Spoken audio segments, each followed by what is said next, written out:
इस अद्भुत दानवीरता को देखकर इंद्र चकित रह गए। कर्ण की प्रशंसा करते हुए बोले, कर्ण तुमसे मैं बहुत प्रसन्न हूँ, तुम जो भी वरदान चाहो मांगो।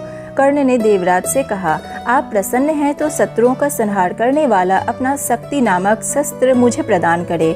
बड़ी प्रसन्नता के साथ अपना वह शस्त्र कर्ण को देते हुए देवराज ने कहा, युद्ध में तुम जिस किसी को लक्ष्य करके इसका प्रयोग करोगे वह अवश्य मारा जाएगा, परंतु एक ही बार तुम इसका प्रयोग कर सकोगे। तुम्हारे शत्रु को मारने के बाद यह मेरे पास वापस आ जाएगा।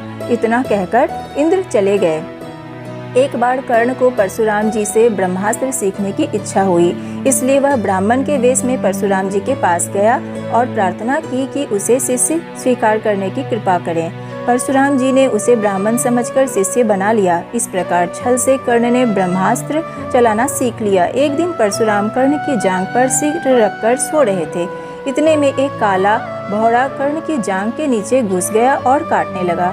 कीड़े के काटने से कर्ण को बहुत पीड़ा हुई और जांघ से लहू की धारा बहने लगी, पर कर्ण ने इस भय से कि कहीं गुरुदेव की नींद न खुल जाए, जांघ को जरा भी हिलाया डुलाया नहीं।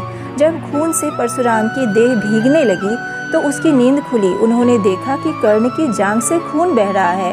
यह देखकर परशुराम बोले, बेटा सच बताओ, तुम कौन हो? तब कर्ण असली बात ना छिपा सका। उसने स्वीकार कर लिया कि वह ब्राह्मण नहीं बल्कि सूत पुत्र है। यह जानकर परशुराम को बड़ा क्रोध आया, अतः उन्होंने उसी घड़ी कर्ण को श्राप देते हुए कहा, चूंकि तुमने अपने गुरु को ही धोखा दिया है, इसलिए जो विद्या तुमने मुझसे सीखी है वह अंत समय में तुम्हारे किसी काम ना आएगी।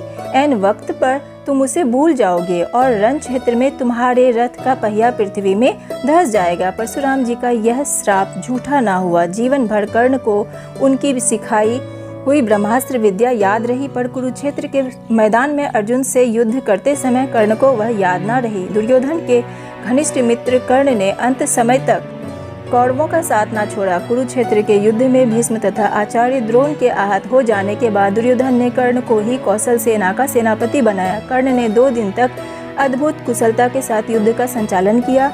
आखिर जब शापवश उसके रथ का पहिया जमीन में धंस गया और वह धनुष बाण रखकर जमीन में धंसा हुआ पहिया निकालने का प्रयत्न करने लगा, तभी अर्जुन ने उस महारथी पर प्रहार किया।